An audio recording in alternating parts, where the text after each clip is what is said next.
The biggest question of all time right now coming from Marvel fans is whether or not the Fantastic Four will be the Fantastic Four or the Fantastic Poor. Now, we already know that there's a lot of things going on right now, not just behind the scenes, but also in the public eye in regards to Pedro Pascal and how he's been acting with The Last of Us Season 2, how he's been firing at fans, how he's also been getting heavily too involved in politics and really doing that all over again, and saying worse things than Gina Carano ever did back in 2021. In fact, Gina Carano never did anything wrong, let's just be very clear about this. But focusing on Pedro Pascal, we know that he's actually creating a lot of weight for this movie based on how he's been acting in the public eye with his politics, but that's not the only thing. There's a lot of other aspects going into this film that's very troublesome for the Disney company and for Marvel Studios. Let's discuss. This is Mike Zero. Subscribe if you're new and like this video to see future updates. You can also follow me at Mike01. I thank you also very much for the great and kind support. Now, let's be very clear, alright? We have to make this very much, out there. We know that Fantastic Four, it's no Snow White, it's nothing that's being heavily criticized or universally rejected right now, but we do know that the support just isn't where it should be for a Fantastic Four movie, especially a Fantastic Four film coming well after Fan Four Stick, as I like to call it, back in 2016, 2015, right around that time. And ever since then, people have wanted a true, classic Fantastic Four movie that pays tribute to the characters, that really does the characters correctly. And so far, people are kind of just not overly thrilled about this film when it comes down to the majority, based on what's been going on. Now, we know that the test screenings have not been going well so far. It's exactly why a lot of reshoots are underway right now. Can you believe this? Reshoots still going on just before its July 25th release date. And like I said before, Disney and Marvel, they are very worried about whether or not Ironheart is going to hinder the success of this movie. However, with both the Disney company and Marvel now in panic mode over the Fantastic Four, after not just reshoots taking place, but also after the negative press toward Ironheart and whether or not that will hinder the success of this movie. Now, one major development that is now active involves a disastrous update for Fantastic Four. Now, it turns out after a recent lackluster test screening that took place for the film just before its July 25th release, already both Disney and Marvel are taking action toward the film. Get this. It turns out that one scene in the film, in particular, that was considered a deal breaker for the screeners, and a scene that they presumed would cause audiences to walk out of the theater, involved a stretched out 5-minute scene of Julia Garner's iteration of the Silver Surfer, Shalla Bal, going on a lecture about motherhood to Sue Storm when she recognizes her pregnancy. This 5-minute conversation between both Shalla Bal and Sue Storm was not just criticized for what it was about, however, it was both the line delivery and the lackluster CGI graphics used for Shalla Bal that reportedly appeared atrocious to the screeners. In this scene, this is where Shalla Bal begins to drag in gender politics into the plot of the film, where Sue Storm begins to also touch on women's rights. A scene that leads to both Sue Storm and Shalla Bal not only arguing, but eventually agreeing with each other about the concept of love and motherhood. Now, this is said to be the very scene, which makes this even worse, that brings up Norrin Radd. However, to make matters worse, this takes place within the very tail end of the third act of the film, during a moment where the Fantastic Four are struggling against Galactus. At this point, Norrin Radd is still never to be seen in the film, and only mentioned, which also alludes to the fact, and is another shred of proof, that he will only show up at the very tail end of the film.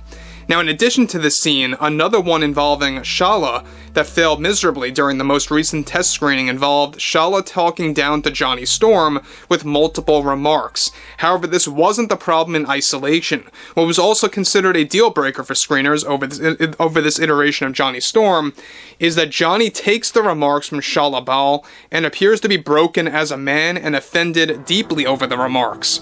Now, guys, let me just say one thing about these two disastrous scenes. It's basically the best way to describe them at this point. Look, this is the typical Disney messaging that nobody wants to see in a movie, especially in a Marvel film, especially in a Fantastic Four film. The fact that we haven't seen a Fantastic Four film in nearly 10 years, or even a little over 10 years at this point, is something that I think is going to really drag down the movie if they really can't correct or course correct these issues that's going on right now for Fantastic Four. Now look, I will be very honest. I want this movie to succeed. I want a nice Fantastic Four film. I want to see a Fantastic Four movie that is finally true to the comics, that respects the fans.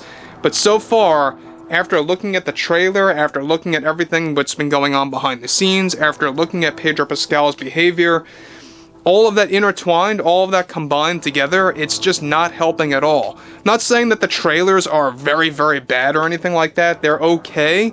They just didn't really do it for me to say, this looks amazing, it's gonna really blow fans away or anything like that. It just fell flat for me, and that's just how I felt. But what's interesting about this, again, is that we know that the Fantastic Four, in general, is something that a lot of Marvel fans look up to. You know, many Marvel fans even love the Fantastic Four more than Spider-Man. Heck, the Fantastic Four was referenced twice, maybe even more than that, in Reservoir Dogs. Alright, back in the 1990s. I mean, these characters are very embedded in this fandom, alright, whether it's Marvel, for the MCU, or for the comics, whatever it may be. However, moving onwards, something that takes away from the arrogant attitude of Johnny Storm in the scene with the praised banter and wittiness. This was completely absent from the majority of the second act of the film during his conversation with Shalla Bal. As of now, Disney and Marvel are struggling on what to do with these two scenes that are stitched to very important aspects of the movie, where if they delete them, it impacts the story so much since it's intertwined with other scenes both before and after. Hence why Disney is now reportedly spending another $20 million for reshoots for both the second and third acts of the film. And they are working on improving these scenes, not necessarily cutting them from the actual movie. And that's also bad news, the fact that they're just trying to build up these scenes, kind of trying to improve them, making them come across as less cringeworthy, if you will, not necessarily canceling them outright. It sounds like that Disney wants to keep these scenes in the actual second and third acts of the film. They just want to rearrange them somehow, some way, or improve the line delivery, right? And I think it's going to be a deal breaker for some fans. I really do. I think it's going to disrupt the flow of the movie. I think it's going to really kind of taint the actual movie, where it's going to have a good starting point, and then eventually it might fall off a cliff. Again, they got one shot at this movie, and they have to do it right. And I just hope, and I'm just hoping that Disney gains some common sense and they fix this as fast as possible, but ultimately it's not looking like it's going to do that. And again, typical Disney is going to always Disney, and it's not really all that surprising to me. No matter how many times Bob Iger says we're moving away from the typical Disney agenda, or we've never been involved in any kind of a Disney agenda. I mean, this guy goes back and forth on his claims. That's exactly why I like to call him Bob Liger. He does nothing but lie. You know, we already know their strategy, where some films are going to be agenda-free to drag in an audience, and some films will have all, of course, agenda-driven aspects to pander to, of course, the top three shareholders, BlackRock, Vanguard, and State Street. So that's exactly why gender politics will be intertwined in Fantastic Four ultimately. But overall, I would like to hear what everyone has to say about this below in the comments, and if you guys did enjoy the content for today, make sure to drop a thumbs up on this video to support the channel, and I will catch you guys later.